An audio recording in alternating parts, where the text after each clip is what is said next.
Bismillahirrahmanirrahim. Assalamualaikum warahmatullahi wabarakatuh.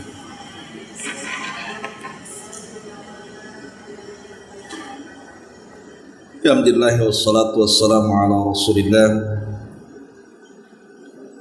wa ala alihi wa sahbihi wa mawalah wa la hawla wa la quwwata illa billahi wa ba'd. Baik, kita lanjutkan kajian kita, masih membahas 175 jalan menuju surga, dan kita masuk di poin ke-27 tentang anjuran menggali kubur, memandikan mayat dan mengkafaninya. Baik, kita baca dulu hadisnya baru kita jelaskan.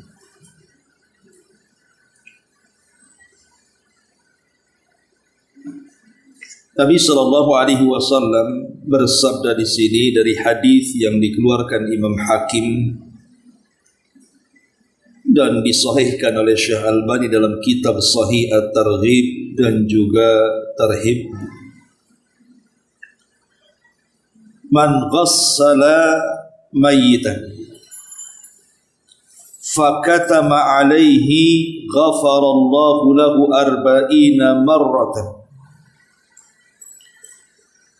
wa man kafana mayyitan kasahullahu min sundusin wa istabrakin fil jannati wa man hafara li mayyitin qabran fa ajnahu fihi ajrallahu lahu minal ajri ka ajri maskanin askanahu ila yaumil qiyamah. Kata Nabi, barang siapa yang memandikan mayat kemudian menyembunyikan aibnya, niscaya Allah akan memberikan ampunan baginya sebanyak 40 kali ampunan. Barang siapa yang mengkafani mayat, niscaya di sorga Allah akan memakaikan pakaian yang terbuat dari sutra tipis dan sutra tebal. Dan barang siapa yang menggali kuburan untuk mayit dan dia pun menguburkannya, niscaya Allah akan mengalirkan pahala baginya sampai hari kiamat seperti pahala tempat tinggal yang ia berikan. Kata pengarang di sini, betapa bahagia orang-orang yang memandikan mayat, mengkafani dan menggalikan kubur untuknya, atau ikut serta di dalam penguburannya walaupun hanya dengan harta. Jika saja pahala orang yang menggali satu kuburan begitu besar, bagaimana halnya pahala orang-orang yang mewakafkan tanah kuburan yang digunakan untuk mengubur para hamba Allah. Sungguh tidak ada yang dapat menghitung pahalanya kecuali Allah.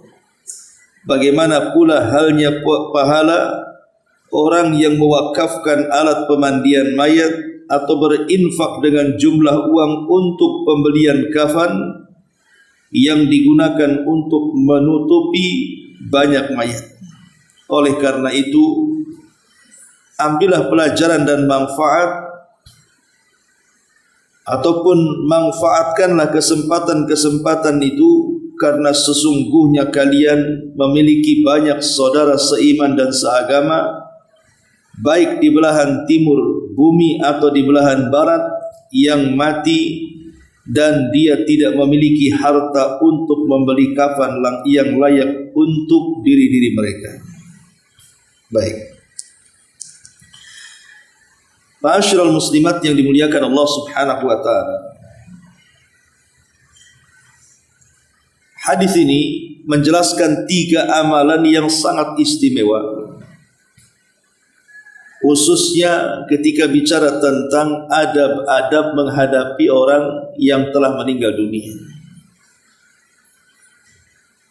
Dan 3 amalan ini memiliki pahala masing-masing yang berbeda. Pertama, memandikan, yang kedua mengkafankan, dan yang ketiga menguburkan. Ma'asyiral muslimat yang dimuliakan Allah Subhanahu wa taala, kita tahu bahwa setiap manusia itu sudah ditentukan ajalnya. Mau ataupun tidak mau pasti akan sampai kepada waktu ajalnya. Lah ada adab orang-orang yang masih hidup terhadap orang-orang yang sudah meninggal, yang diajarkan Nabi sallallahu alaihi wasallam, yang disebutkan dalam hadis ini. Pertama di sini Nabi mengatakan, man ghassala mayyitan fakatama alaihi ghafarallahu lahu arba'ina marratan. Sesiapa yang memandikan mayat kemudian menyembunyikan aibnya. Dari sini kita tahu bahwa orang yang memandikan mayat itu sudah seharusnya menyembunyikan aib orang yang dimandikan. Karena yang namanya manusia mestilah terkadang didapati aib ataupun cacat tertentu yang kalau diceritakan tidak baik. Umpamanya, si mayat ini mungkin memiliki bau yang tidak sedap, bau busuk yang boleh jadi mungkin kita tidak tahan untuk menciumnya. Sementara ibu ini sudah terbiasa memandikan mayat. Tidak boleh kemudian ibu katakan, selama saya memandikan mayat, baru kali ini saya memandikan mayat yang memiliki bau yang tidak sedap, kemudian diceritakan kepada orang. Karena begini Bu, terkadang al-jaza min jinsil amal, balasan itu disesuaikan dengan amalan. Yang mati itu bukan orang yang kita mandikan saja, terkadang kita yang memandikan juga akan mati juga. Bagaimana kalau seandainya kita yang memandikan mayat, yang juga telah dicatat akan mati juga, saat kematiannya Allah berikan bau yang sama kepada orang yang pernah kita mandikan dan kita ceritakan aibnya kepada orang. Tentu kalau seandainya dia hidup kan tidak suka dia, kalau seandainya aibnya itu terbongkar. Karena bagaimanapun perlakuan kita kepada orang yang sudah meninggal itu sama seperti kita berlaku kepada dia saat hidupnya. Makanya menyakiti mayat itu dilarang kalau tidak ada unsur darurat. Seperti kalau unsur darurat itu seperti visum karena pembunuhan dan lain. Tapi kalau hanya dijadikan praktek, seseorang kemudian mengiris-ngiris ataupun membongkar-bongkar tubuh mayat, itu dilarang dalam Islam. Karena mematahkan tangan ataupun kaki atau tulang si mayat saat kematiannya itu sama dengan mematahkan saat kehidupannya. Jadi tetap kita harus memuliakan si mayat. Lah di sini ada kalimat fakatama alaihi. Jadi tugas orang yang memandikan itu bukan hanya memandikan si mayat saja, tapi berusaha menutupi aibnya. Sering saya katakan Bu, ada 5 perkara yang tidak boleh diceritakan kepada orang lain, walaupun orang terdekat dari kita. Secara singkat, yang pertama, aib diri sendiri. Tidak boleh ibu menceritakan aib diri sendiri kepada orang, walaupun kepada suami. Seperti mungkin ibu punya masa lalu yang tidak baik. Cukuplah masa lalu itu ibu pegang sendiri. Cukuplah masa lalu itu yang tahu ibu dengan Allah saja. Jangan ada yang tahu selain ibu. Karena Rasul mengatakan kullu ummati mu'afan illal mujahirin. Setiap umatku akan dimaafkan dosa-dosanya kecuali orang-orang mujahir. Kemudian sahabat bertanya, siapa mujahirin itu wahai Rasul? Maka Nabi mengatakan, wa inna minal mujahirati an ya'mala ar-rajulu bil-laili amala thumma yusbih wa qad satarahu Allah. Termasuk amalan mujahirin itu, seorang laki-laki atau seseorang atau siapapun, dia melakukan sebuah perbuatan maksiat di malam hari, kemudian Allah tutupi. Tidak ada yang tahu maksiatnya kecuali dengan Allah saja. Nah, setelah Allah Subhanahu wa taala tutupi maksiatnya, fayaqul, dia malah mengatakan, ya fulan amiltul barihata kada wa kada. Wahai fulan, aku sudah berlaku maksiat semalam, maksiat ini dan itu. Padahal Allah sudah tutupi itu maksiatnya, malah diceritakan kepada orang. Inilah yang disebut dengan mujahirin yang tidak akan dimaafkan Allah. Makanya tidak boleh menceritakan aib diri sendiri. Yang kedua, tidak boleh menceritakan aib orang. Kalau seandainya kita melihat ada aib saudara kita, maka kita tidak boleh menceritakan kepada orang. Ibu malam-malam umpamanya jalan-jalan ke Jodoh, ke Nagoya atau kemana, nampak kawan ibu yang satu pengajian umpamanya kok berdiri di depan diskotik. Ya memang kita tidak boleh langsung berhusnudzon kan, berburu sangka. Tapi terkadang kita ini latah gitu, malah kemudian besoknya diceritakan kepada kawan-kawan yang lainnya bahwa semalam saya melihat Umi Anu atau Ukhti Anu berada di depan diskotik. Ngapain dia? Padahal harusnya kan ditutupi aibnya. Dan kita berikan uzur. Oh, boleh jadi dia menunggu si Anu sedang ada keperluan ini dan itu, harus memberikan banyak uzur, bukan malah menceritakan aibnya kepada orang. Kemudian yang ketiga, urusan ranjang. Tidak boleh suami menceritakan urusan ranjangnya dengan istri atau sebaliknya. Karena Rasul yang mengatakan, inna syarran nasi indallahi manzilatan yaumal qiyamah. Sesungguhnya seburuk-buruk manusia di sisi Allah tempat duduknya pada hari kiamat itu. Li rajulin yufdi ila imra'atihi wa tufdi ilaihi thumma yanshuru syirraha, akhrajahu Muslim. Seseorang menceritakan urusan ranjang pasangan, baik suami menceritakan urusan ranjang istrinya atau sebaliknya. Ataupun yang keempat, menceritakan amanah dengar. Ada orang bercerita kepada ibu, kemudian di akhir ceritanya dia mengatakan, tolong jangan ceritakan kepada orang. Kalau sudah dia menitip pesan seperti itu, jangan diceritakan. Jangan pak diceritakan, Bu. Karena dia minta jangan diceritakan. Terkadang kita latah, kemudian kita menceritakan kepada orang dengan bahasa yang sama. Tolong ya, amanah dia jangan ceritakan. Kamu, cukup kamu saja yang dengar. Akhirnya orang ini juga ngomong ke orang lain seperti itu juga kan. Satu kampung tahu akhirnya. Dengan bahasa jangan ceritakan. Dan yang terakhir, inilah yang kita bahas. Kita tidak boleh menceritakan aib saudara kita yang sudah meninggal. Boleh jadi mungkin aib itu berupa cacat dalam badan. Mungkin habis diamputasi. Mungkin tangannya putus ataupun kakinya putus. Ibu pula yang menjadi fardu kifayah. Jangan diceritakan. Ya.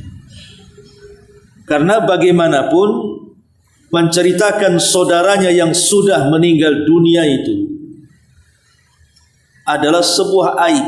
Kita harus menutup aib orang. Man satara musliman satarahullahu yaumal qiyamah. Jangan masalah ini saja, masalah yang lain contoh. Dahulu ada seorang ulama namanya Asam Hatim Al-Asam. Hatim Al-Asam. Al-Asam itu artinya budak. Orang tuli itu dalam bahasa Arab disebut asam artinya. Tapi Hatim ini bukan ulama budak, bukan. Pura-pura budak. Pura-pura tidak mendengar. Maka disebut Hatim Al-Asam. Satu hari ada seorang wanita datang meminta fatwa karena mungkin ada masalah. Dia datang kepada Hatim Al-Asam. Entah kenapa ketika wanita ini menceritakan masalahnya, dia tidak tahan perutnya, akhirnya kentut dengan suara yang keras di hadapan ulama besar, ulama bukan kaleng-kaleng Hatim Al-Asam. Coba gimana rasanya? Tentu malulah kan begitu. Contoh, ibu datang ke saya kemudian menceritakan kisah ibu, ingin minta solusi. Di tengah-tengah menceritakan, ibu pula kentut dengan suara ledakan keras kan itu. Ya tentu ibu malulah kan itu. Tetapi saat wanita ini menceritakan, di tengah-tengah cerita dia kemudian kentut dengan suara yang keras, Hatim Al-Asam ini pura-pura gak dengar. Jadi saat wanita ini merasa malu dengan pucat mukanya, Hatim Al-Asam hanya mengatakan, irfa'i sautiki, tolong keraskan suaramu, aku gak dengar, kata. Maka dalam hati wanita ini berarti dia kurang pendengarannya. Boleh jadi dia tidak mendengar suara kentutku, kan bahasanya begitu. Dari situ kemudian yang tadinya pucat menjadi merah kembali mukanya. Padahal sebenarnya dia pura-pura nggak dengar. Sebab kalau seandainya dia tahu bahwa Hatim ini mendengar, tentu akan malu. Begitulah seorang Hatim Al-Asam menyembunyikan aib supaya dia tidak malu, gitu maksudnya. Ini enggak, kadang-kadang mau sengaja ibu ledak-ledakan itu kentut itu. Ya. Dan tidak punya malu kadang-kadang. Kadang-kadang kentut depan suami atau depan orang tua atau depan kawan-kawan, sudah hilang rasa malunya kadang-kadang. Tapi di sini lihat bagaimana Hatim Al-Asam mengajarkan kepada kita untuk pandai menyembunyikan aib orang. Karena bagaimanapun Rasulullah SAW mengatakan, man satara musliman fid dunya satarahullahu fid dunya wal akhirah. Siapa yang menutup aibnya seorang muslim di dunia, maka Allah akan tutup aibnya di dunia dan di akhirat. Nah, di sini Rasul mengatakan, man ghassala mayyitan fakatama alaihi. Siapa yang memandikan mayat dan menyembunyikan aibnya, apa pahalanya? Ghafarallahu lahu arba'ina marratan. Sebagai balasannya, Allah akan mengampuni dosanya sebanyak 40 kali. Subhanallah. Kalau Allah Subhanahu wa ta'ala yang mengampuni dosanya, maka cukuplah Allah yang mengampuni kesalahan-kesalahan kita. Satu kali saja sudah cukup. Ini 40 kali menunjukkan bahwa istimewanya orang yang memandikan mayat dan menyembunyikan aib si mayat tersebut. Makanya kan kita lihat, kalau kita sedikit bicara adab memandikan itu, kan tidak semua orang boleh memandikan mayat itu. Tidak semua orang boleh memandikan mayat, tetapi ada tahapan-tahapan. Di antaranya ulama mengatakan ketika membahas tentang syariat memandikan mayat, bahwa orang yang pantas atau layak memandikan mayat itu pertama adalah orang yang diberikan wasiat. Ketika ibu masih hidup, umpamanya ibu memberikan wasiat kepada keluarga, kalau saya yang meninggal, tolong yang memandikan jasad saya Ummu Fulan, Ummu Fulana, Ustazah Fulan, Ustazah Fulana. Kenapa? Karena biasanya orang yang berwasiat itu paham bahwa kalau dia yang memandikan saya, insya Allah aib saya tidak akan dibongkar. Maka siapapun yang diberikan wasiat untuk memandikan mayat, maka dia harus menjalankan wasiat itu. Ini yang pertama. Kalau memang dia tidak berwasiat, maka orang yang terdekat tentunya, suami memandikan istri atau sebaliknya. Karena tidak mungkin istri menceritakan aib suaminya atau suami menceritakan aib istrinya. Jadi yang memandikan orang terdekat, ataupun mungkin ayah kepada anaknya, atau mungkin kepada kakek kepada cucunya, atau anak kepada ayahnya, baru kemudian kerabat-kerabatnya. Jadi yang memandikan mayat itu memang tidak boleh jauh-jauh. Harus orang-orang yang mereka bisa menjaga amanah. Tidak sembarang orang masuk ke dalam pemandian mayat kalau tidak diizinkan. Supaya kalau seandainya Allah takdirkan adalah cacat pada si mayat ini, tidak mudah diceritakan aibnya kepada orang. Ini amalan yang pertama yang sangat agung, memandikan mayat dan menyembunyikan aibnya. Yang kedua, kata Nabi SAW, wa man kafana mayyitan kasahullahu min sundusin wa istabrak fil jannah. Barang siapa yang mengkafani mayat, kasahullahu min sundusin wa istabrak, maka balasannya niscaya Allah Subhanahu wa taala akan memakaikan kepadanya pakaian yang terbuat dari sundus, sutra tipis, wa istabrak, dan sutra yang sangat tebal. Dan kita tahu bahwa kain sutra itu adalah pakaian penduduk surga. Pakaian penduduk surga itu adalah sutra, baik sundus atau istabrak. Dan ini keagungan yang luar biasa. Kalau ibu seandainya diberikan rizki, belilah kemudian kain kafan banyak-banyak, taruh di rumah. Kalau seandainya ada tetangga yang meninggal, ibu keluarkan kain kafannya, sedekahkan kepada tetangga kita yang meninggal itu. Dan tentu kain kafan itu harusnya adalah kain kafan yang layak, yang tebal, yang lebar, supaya enak membungkusnya. Karena syariat, kenapa kemudian disyariatkan si mayat itu harus dikafani dalam Islam? Di antara manfaat terbesarnya adalah sama tadi, menutup aib si mayat, supaya cacat-cacat yang ada pada si mayat itu saat dikuburkan itu tidak ditampakkan kepada orang. Kan tidak tahu kalau sudah dibungkus kain kafan, kan nggak tahu dia punya luka, dia bau, karena memang sudah kain kafannya dibaluri dengan minyak wangi, kan nggak keluar baunya, yang bau adalah wanginya.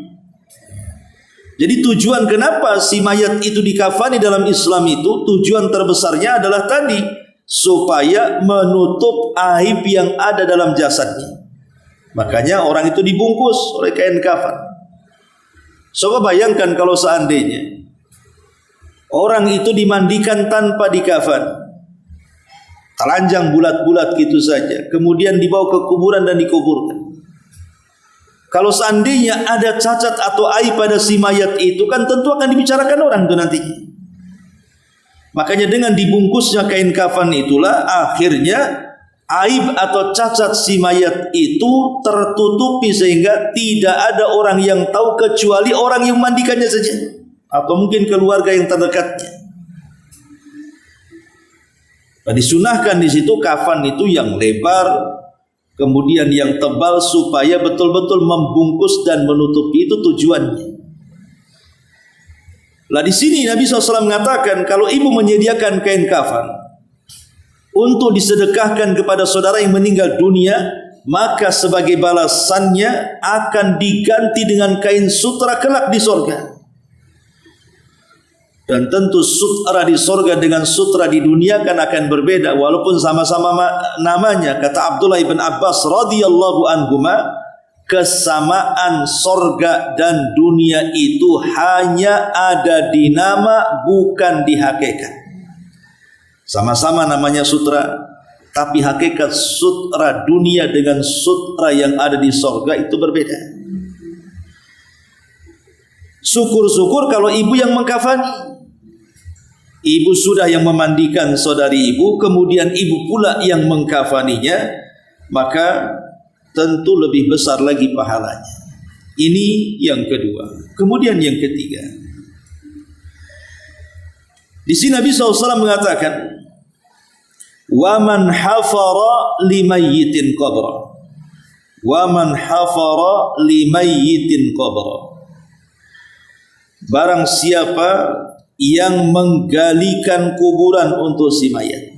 Tidak mesti langsung terjun dengan membawa cangkul, tidak. Boleh jadi ibu yang memesankan lubangnya. Umpamanya ada saudari ibu yang meninggal, sudahlah kata ibu, saya menanggung kuburannya. Ibu telepon ke kantor yang ada di Tamiang yang jaga kuburan, pesan 1 kuburan, saya yang bayar. Itu masuk juga. Barang siapa yang menyediakan lubang kuburan atau menggali kuburan untuk si mayat, fa ajnahu fihi ajrallahu lahu minal ajri ka ajri maskanin askanahu ila yaumil qiyamah. Niscaya Allah akan mengalirkan pahalanya baginya sampai hari kiamat seperti pahala tempat tinggal yang ia telah berikan kepada si mayat. Kalau seandainya ibu menyediakan 1 lubang kuburan untuk saudarinya, berarti ibu sudah dapat 1 istana di surga. Kalau 2 lubang kuburan, ya 2 istana. Kalau 3 lubang kuburan, 3 istana, dan begitu seterusnya. Jadi Allah janjikan tempat yang sangat indah dari istana-istana surga bagi siapapun yang menyiapkan lubang kuburan untuk saudarinya. Inilah 3 amalan yang luar biasa. Tapi kan tidak mungkin seorang wanita ke kuburan menguburkan, tugasnya laki-laki kan. Tetapi memungkinkan ibu membeli kuburan kan? Tidak harus datang ke kuburan. Makanya kemudian catatan dari pengarang di sini, walaupun hanya dengan harta, pamannya ibu tidak langsung memandikan, ibu yang bayar orang yang mandikan. Ibu tidak langsung mengkafani, tapi ibu membelikan kain kafannya. Ibu tidak langsung menggali dan menguburkannya, ibu yang membeli lahat kuburannya. Maka itu masuk kepada hadis ini tentang keutamaan orang-orang yang memfardu kifayahkan si mayat di sini. Ma'asyiral muslimat yang dimuliakan Allah Subhanahu wa taala.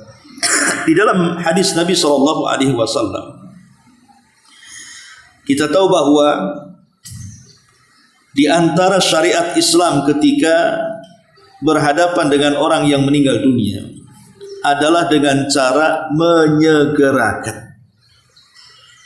Tidak boleh kemudian mengakhir-akhirkan dalam mengurus jenazah. kalau sudah pasti yakin bahwa dia meninggal dunia. Maka kita tidak boleh kemudian membiarkan si mayat itu dibiarkan begitu saja. Jadi harus cepat dimandikan, harus cepat dikafankan, disolatkan dan dikuburkan. Sebab ada hadis Nabi mengatakan asri'u bil janazah, segerakan kalian memfardu kifayakan jenazah itu. Sebab kalau dia orang baik, maka itu kebaikan bagi si jenazah. Berarti kalau kita lambat-lambatkan, kita zalim kepada dia. Karena ketika seseorang itu membawa mayat di atas keranda menuju tempat kuburan, maka ruh orang yang meninggal itu, kalau dia orang baik, maka dia akan mengatakan apa? Qaddimuni, qaddimuni, segerakan aku, segerakan aku. Ruhnya yang ngomong begitu, segerakan aku, segerakan aku. Sementara kita malah tidak menyegerakannya, kan zalim kepada orang yang sudah meninggal. Jadi kalau dia orang baik. Tapi kalau dia orang jahat sekalipun, maka itu sama saja meletakkan keburukan diletakkan di rumah kita. Sudah jelas dia orang jahat, ada keburukannya, malah kita senang keburukan itu diletakkan dalam rumah. Makanya Nabi SAW dengan tegas mengatakan, wa intaku salihatan, kalau memang dia orang saleh, fa khairun tuqaddimunaha ilaihi, maka kebaikan yang kau segerakan untuk dia. Tapi kalau seandainya dia orang jahat kemudian tidak disegerakan, itu namanya fasyarrun tadhauna fi riqabikum. Itu sama meletakkan keburukan di leher-leher kalian. Karena ada 7 perkara dalam kehidupan kita ini, kita tidak boleh melambat-lambatkan. Kita tidak boleh melambat-lambatkan dalam 7 perkara. Bukan hal jenazah saja. Pertama, dalam persoalan taubat, tidak boleh melambat-lambatkan soal taubat. Kalau kita melakukan dosa, segera taubat. Jangan sampai sebelum kita bertobat kita mati. Maka dalam hal taubat kita harus menyegerakannya. Dan itu disebutkan di dalam Al-Quran, ya, tentang bersegaranya kita bertobat. Wasari'u ila maghfirati mir rabbikum, segeralah kalian meminta ampunan dari Rabb kalian. Jadi tobat itu tidak boleh lambat-lambatkan. Ini yang pertama.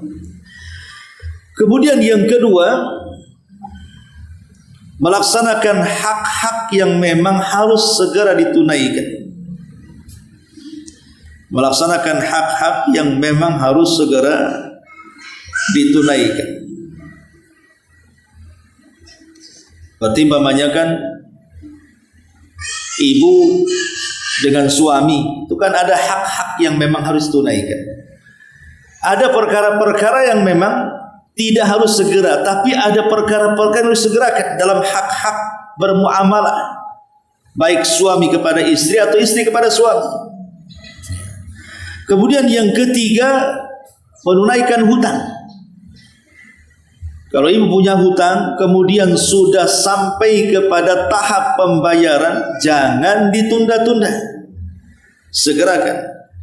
Dan orang yang punya niat untuk melunasi hutang, pasti Allah lunasi. Kemudian yang keempat, pergi haji, berangkat haji.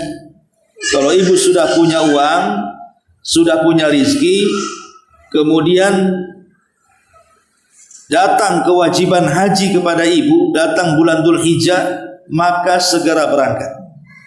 Karena Rasul mengatakan, man aradal hajj falyata'ajjal. Barang siapa yang sudah terpanggil ingin haji, segera berangkat.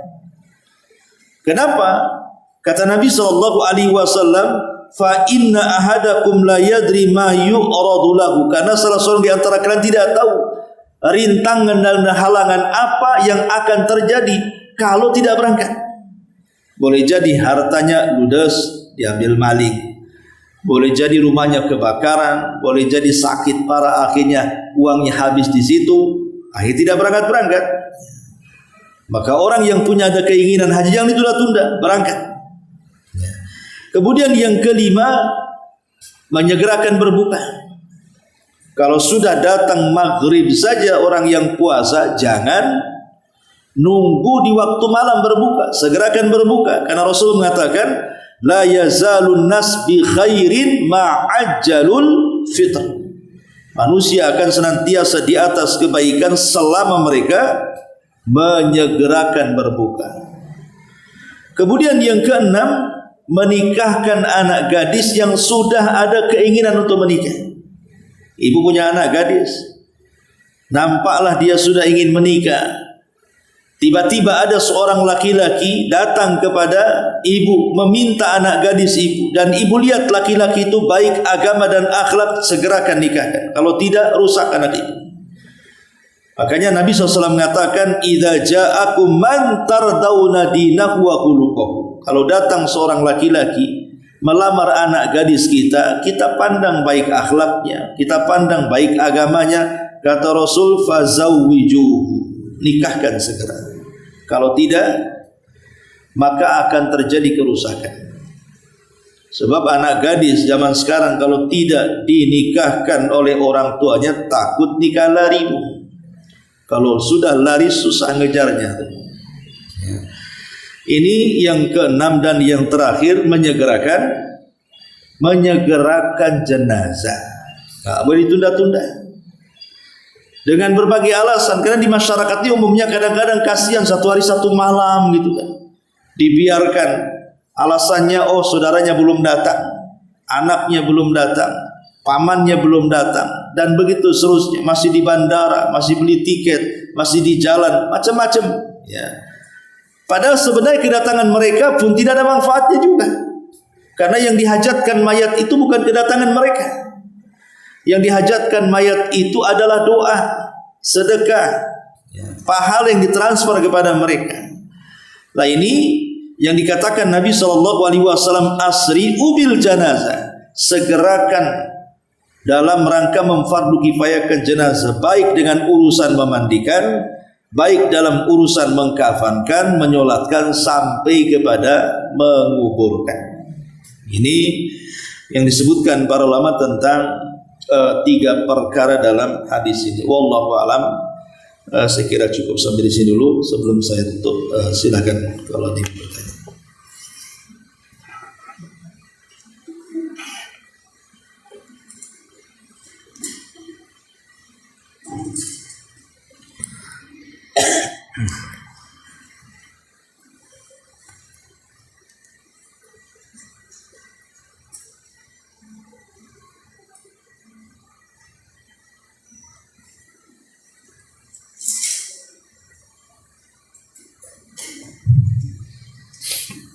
Assalamualaikum Ustaz. Waalaikumsalam.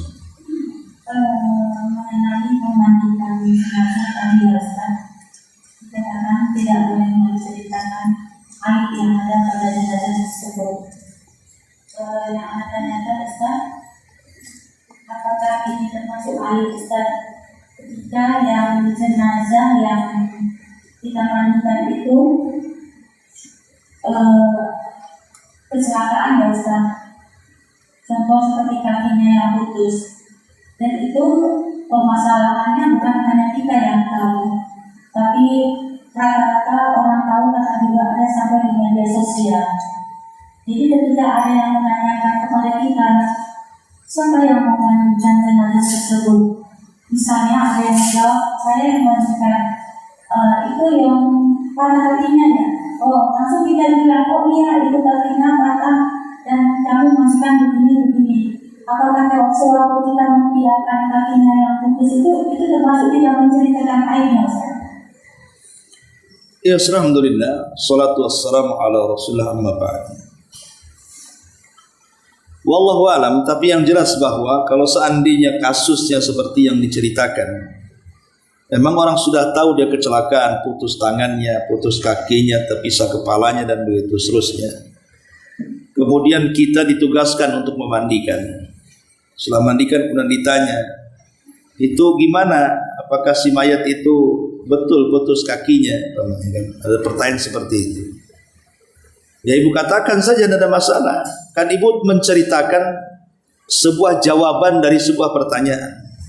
Ibu tidak menceritakannya, tapi ibu menjawab orang yang bertanya.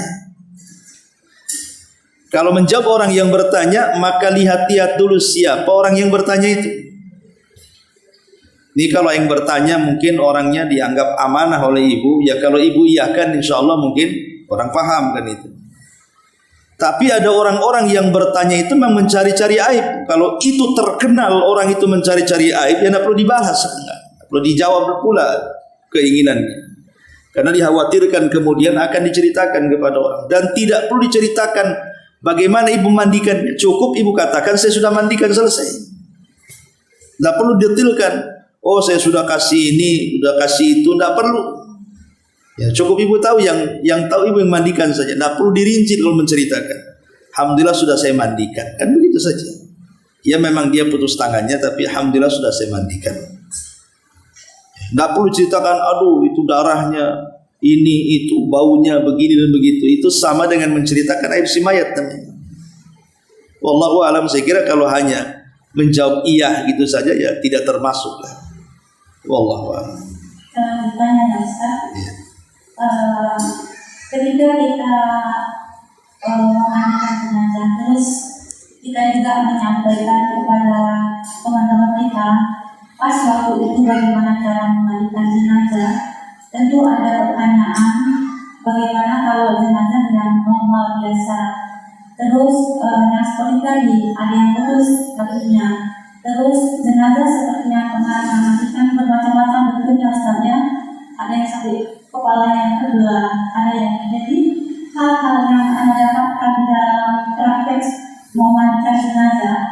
Untuk membahas kepada yang ingin belajar memandikan jenazah, itu anak angkat cerita, namun tidak anak ceritakan siapa orangnya, tapi caranya begini, cara orangnya ketika kakinya begini, cara ujungnya begini, kalau kepala kedua, tapi tidak menceritakan baunya apanya. Itu termasuk menceritakan aib Ustaz? Ya enggak, insya Allah, karena itu kan memberikan pelajaran. Ya sama juga saya, macam-macam orang yang saya mandikan. Kalau saya lagi mengajarkan praktik fardu kifayah, ya kita jelaskan. Saya punya pengalaman. Ada jenazah yang saya mandikan itu patah tangannya. Maka nanti ketika Anda memandikan jenazah yang patah tangannya, nanti seperti ini. Enggak, itu bukan menceritakan aib karena kan enggak disebut namanya. Iya, kalau tidak disebut namanya tidak menceritakan aib. Dan itu diceritakan karena untuk pembelajaran, dalam masalah. Tapi kalau sudah disebut namanya, itu saya punya pengalaman waktu meninggalnya Ummu Anu. Nah, itu kan sudah disebut Ummu Anunya tuh. Nah, itu tidak boleh. Nah, tapi kalau dia mengatakan secara global saja, ya saya punya pengalaman waktu memandikan jenazah. Adalah yang patah, adalah yang diamputasi. Nggak ada masalah kalau gitu kan, nggak disebut namanya. Nggak boleh, itu kan disebut namanya. Ya, itu saja sebenarnya. Wallahu a'lam. Ada yang bertanya?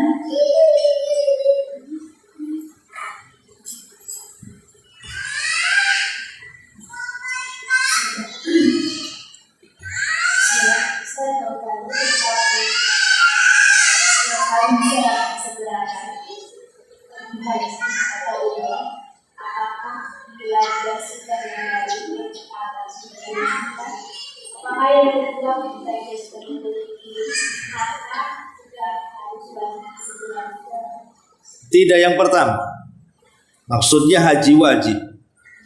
Kalau haji kedua itu sudah sunnah hukum. Terkadang haji yang kedua, yang ketiga pun lihat maslahatnya. Kalau ada perkara yang lain yang lebih dihajatkan, tidak perlu haji lagi.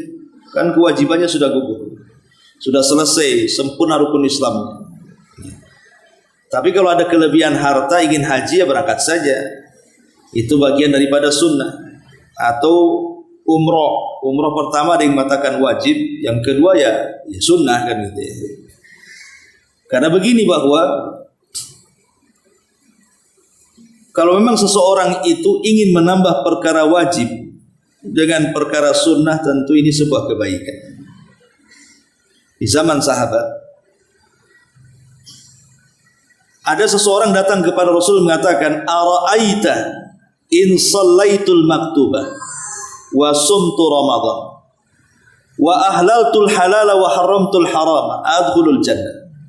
Rasul, bagaimana pendapatmu jika aku hanya mencukupkan solat wajib saja, puasa Ramadan saja? Jadi dia tidak solat sunnah, tidak rawatib, tidak duha, tidak tahajud, tidak witir. Dia solat 5 waktu saja. Kemudian dia pun tidak pernah puasa, tidak Syawal, tidak Dzulhijjah, tidak Muharram, tidak Kamis, tidak Daud, tidak Ayamul Bid. Pokoknya dia hanya Ramadan saja. Kemudian dia mengatakan, dan aku halalkan yang Allah halalkan, dan aku haramkan yang Allah haramkan. Apakah aku masuk surga? Kata Rasul, ya. Dalam riwayat yang lain, ya, kalau dia jujur niatnya. Kalau memang dia betul-betul jujurnya, maksudnya betul-betul menjaga yang wajib. Tapi pertanyaannya, siapa yang tahan menjaga yang wajib? Mesti ada kelalaian.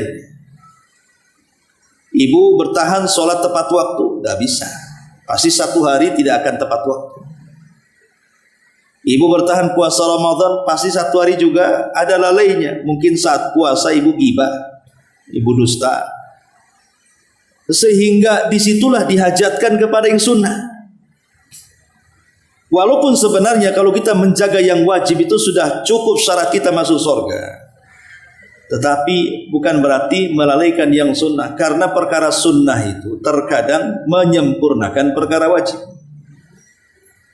Makanya kata Imam Al-Qurtubi rahimahullahu ta'ala, siapa yang meninggalkan sunnah secara keseluruhan, maka dia telah meninggalkan keuntungan yang sangat besar dan pahala yang melimpah. Dan siapa yang meninggalkan sunnah karena meremehkan, maka itu sebuah kefasikan. Jadi tetap saja sunnah itu perlu. Walaupun sudah haji, nggak apa-apa haji lagi. Sudah umroh, nggak apa-apa umroh lagi. Sampai sama dengan orang sudah puasa Ramadan, ditambah dengan Syawalnya, ditambah dengan Dzulhijjahnya, ditambah dengan Muharramnya, ditambah dengan Senin Kamisnya, Daudnya, Ayamul Bidnya, tidak ada masalah, bagus. Sudah sholat wajibnya, ibu tambah dengan rawatibnya, dengan nafilahnya, dengan duhanya, dengan witirnya, dengan tahajudnya. Itu bagus lagi, karena bagaimanapun kita mencukupkan yang wajib saja terkadang ada kekurangan. Maka kekurangan itulah disempurnakan dengan yang sunnah. Tetapi kewajiban menyegerakan tentu yang wajib. Yang wajib itu disegerakan. Adapun yang sunnah itu sebagai penyempurna. Haji pertama wajib disegerakan, kalau sudah haji kedua itu jadi sunnah hukumnya. Ya, bisa haji nanti gitu, tidak harus, karena kan ibu sudah gugur kewajiban rukun Islam. Wallahu a'lam.